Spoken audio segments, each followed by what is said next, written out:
After spending 12 years on death row, Christopher Leroy Collins was executed in Missouri. But what did he do to end up strapped to a gurney? Due to the nature of this case, viewer discretion is advised. All descriptions are factual and handled with care. On the night of November 3, 2007, Rowan Ford was supposed to be safe in her bed. She was 9, bright, trusting, the kind of kid who smiled with her whole face. But that night, her world shattered. Because while her mother, Colleen Munson, was working a late shift, Rowan vanished from her home in Stella, Missouri.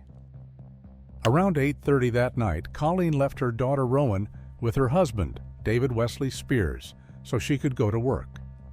David wasn't alone, though. He was hanging out with 2 friends, Christopher Collings and Nathan Mahoran. The 3 of them spent the evening drinking heavily and shooting pool. And at some point, Chris decided to head back to his trailer in Wheaton to smoke what he called a hog leg, a large hand-rolled joint. He talked the other 2 into going with him, even though it meant leaving Rowan alone in the house. And they didn't stop drinking either. They made at least 3 separate trips to pick up more alcohol before the night was over. And by the time the clock was creeping toward 11:30 p.m., Nathan and David finally decided it was time to leave the trailer. Nathan was too drunk to risk taking the main road, so he stuck to the winding back roads to drop David off at his house, then continued driving to his home alone. But Chris didn't stay behind. A thought hit him. If he left shortly after Nathan and David, he could beat them back to David's house. But by then, he had already drunk more than 5 six-packs of Smirnoff Ice and admitted he was really messed up. But that didn't stop him. He got behind the wheel anyway and took the most direct route there. When he stepped inside David's house, it was quiet, eerily quiet. He moved from room to room like he owned the place, even pausing to use the bathroom. His mind was clouded by alcohol, but fixed on something darker. And then he walked into Rowan's room. She was asleep, small, defenseless, and unaware of the danger now standing over her. Without a word, he scooped her up in his arms, carried her out of the only safe space she had, and took her to his truck.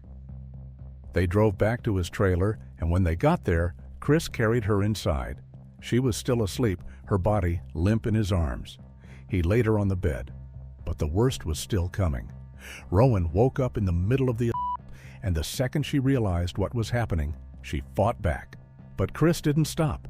He kept going until he got what he wanted. He would later claim that he meant to take her home after he was done. At least that's what he told himself as he led her toward the door. The room was dark, and he stayed quiet, careful to keep her facing away. But the night turned on him. A strip of moonlight broke through the trees and lit up his face, and when Rowan turned and saw him, she froze. She knew that man. Chris had been part of the family's life for years. He and her stepdad David had been close, and Chris had even lived in their basement for months up until a few weeks earlier. Rowan had liked him. He sometimes helped her with her homework, and she had even called him Uncle Chris. But in that moment, everything changed. Chris panicked. His eyes darted to a coil of cord in the back of his nearby parked pickup truck, and his hands moved before his mind could stop them. He slipped the loop over her head and pulled until she stopped moving. After it was over, he realized what he had done, but there was no turning back now. He needed to do something. So he placed her in the bed of the truck and drove to a cave on Fox Hollow Hill. There, he dumped the body in the sinkhole and tried to cover the top with some sticks and debris and drove off.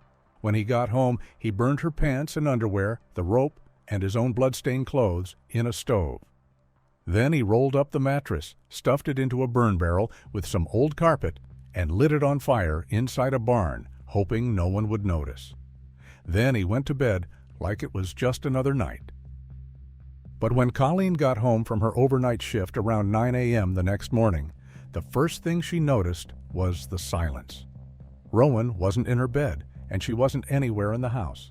She searched every room, calling her daughter's name, but there was no answer. Finally, she went to wake David. "Where's Rowan?" she asked. And David told her Rowan was staying with a friend, but when Colleen asked who, he couldn't give a name, no address, nothing. Worried, Colleen stepped outside and started walking the neighborhood, scanning yards, driveways, and sidewalks, hoping to spot her daughter. But she found nothing. She told David they needed to call the police, but he brushed her off, repeating that Rowan was at a friend's house, and he wouldn't even let her use the phone. By the afternoon, with no sign of her daughter and her gut screaming that something was wrong, Colleen made the call anyway. She contacted the sheriff's office and reported Rowan missing. David, Nathan, and Chris were immediately questioned since they were the last ones to have seen Rowan, but they all claimed that they knew nothing about her disappearance.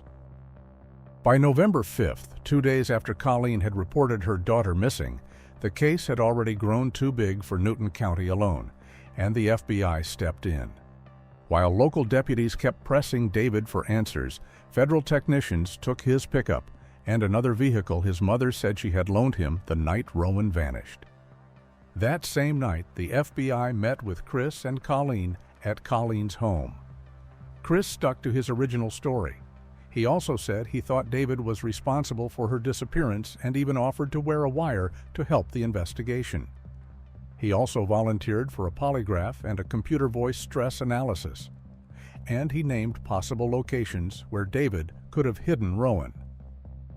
2 days later, on November 7th, Chris met with the FBI once again. This time, he handed over a DNA swab and signed off on searches of his safe, his property, and his trailer. But when the topic turned back to Rowan, everything about him changed. He got tense, emotional, and defensive. And when the agents pushed further, he snapped, telling them if they were accusing him, the conversation was over. But it didn't matter, because 6 days in, David finally broke. He told police exactly where to find Rowan, and he was telling the truth. Rowan's body was found at the bottom of a remote sinkhole called Fox Cave. She was nude from the waist down, except for one sock with rope marks around her neck and leaves and debris covering her. The scene spoke for itself.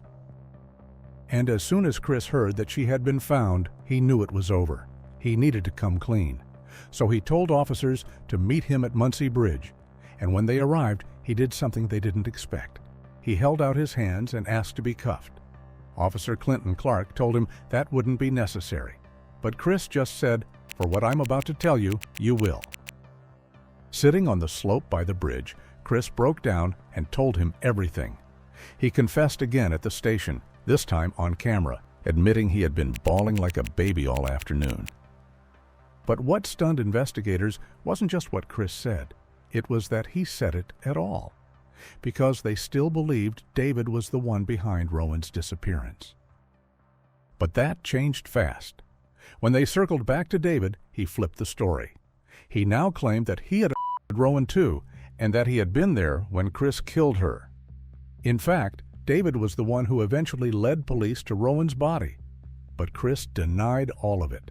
According to him, David wasn't involved, didn't know anything, and had nothing to do with what happened. But how did David know where to find her body if he wasn't involved?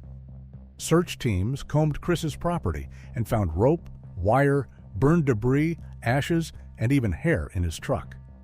The autopsy confirmed Rowan had been strangled, and it was estimated she stayed conscious for about 10 seconds before passing out, and that she was brain dead within minutes. But there was more. The report also showed severe trauma, bruising, and injuries from being thrown into the sinkhole. The morning before Rowan's funeral, teachers and children gathered in the cold, standing around a small hole in the earth where they planted a young pink dogwood tree, because pink was Rowan's favorite color. Beside it, they placed a concrete angel and a marker etched with the 2 dates that now defined her life: April 11th, 1998, the day she was born, and November 9th, 2007, the day she was found. A cluster of purple balloons were lifted into the gray sky, each one carrying a note from her classmates, messages written in shaky handwriting and crayon strokes. She was special, her teacher, Mr. Holt, told the court. He kept Rowan's desk untouched for days because he couldn't face what clearing it out meant. And another teacher testified, she was just a little ray of sunshine, just the sweetest girl you would ever meet. Another teacher, Tammy Marshall, recalled the very last time she saw her, just hours before everything happened. Rowan's hair was worse than usual that morning, badly tangled. And this wasn't unusual. Sometimes she came to school with matted hair, sometimes with lice, and sometimes even without socks in the freezing Missouri winter. But that day, Tammy stopped her before class. She sat with her for half an hour, patiently brushing and untangling each knot, pulling the mess into a neat ponytail. A small act of care. But no one knew it would be the last. After David was arrested for his involvement, Colleen immediately filed for divorce. "I just couldn't take any more," she shared in court. The grief had pushed her into the hospital, and she was now under psychiatric care, trying to piece together a life that no longer felt whole. When Chris finally stood trial, he didn't try to deny any of it. But that honesty didn't make what he did any easier to hear. Jurors sat through his testimony about Rowan's final moments, how she was groomed, betrayed, and murdered by a man she thought she could trust. And in March 2012, it took them only 48 minutes to decide his fate. They called the murder outrageously and wantonly vile and sentenced him to death. At first, both Chris and David faced the same charges: 1 count of first-degree murder, 1 count of forcible, and 1 count of statutory. But as the year went on, the case against David began to shift. On September 26th, prosecutors made a quiet but pivotal move. They dropped the murder charge. Instead, the prosecution and defense struck a plea deal. David would admit guilt, but not for killing Rowan. He pleaded guilty to endangering the welfare of a child and to helping cover up a crime. The state explained that further investigation hadn't turned up solid proof that David took part in the or murder. And while his actions were serious, they argued, his role was far smaller than Chris's. The judge sentenced David to 11 years in prison, but because his time counted from the day of his arrest in 2007, he didn't serve the full term. After just over 7 years, he quietly walked out of prison in 2015. No apology, no public statement, just freedom. However, for Chris, the case played out differently. He spent the next 12 years on death row, fighting the inevitable. But in 2024, his time finally ran out. On December 3, 2024, when Rowan would have been 26 years old, Missouri carried out his execution by lethal injection.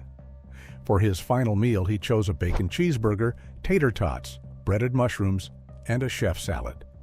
Later that night, he was strapped to the gurney, and before the drugs were administered, he somewhat apologized to Rowan's family. "Right or wrong, I accept this situation for what it is," he said in a written final statement. "To anyone that I have hurt in this life, I am sorry. I hope that you are able to get closure and move on." He continued, saying that, "Regardless which side of this situation that you are on, you are in my prayers, and I hope to see you in heaven one day." But for her family, it was too little, too late. Rowan's older sister, Ariane, said she felt justice was finally served, but not complete.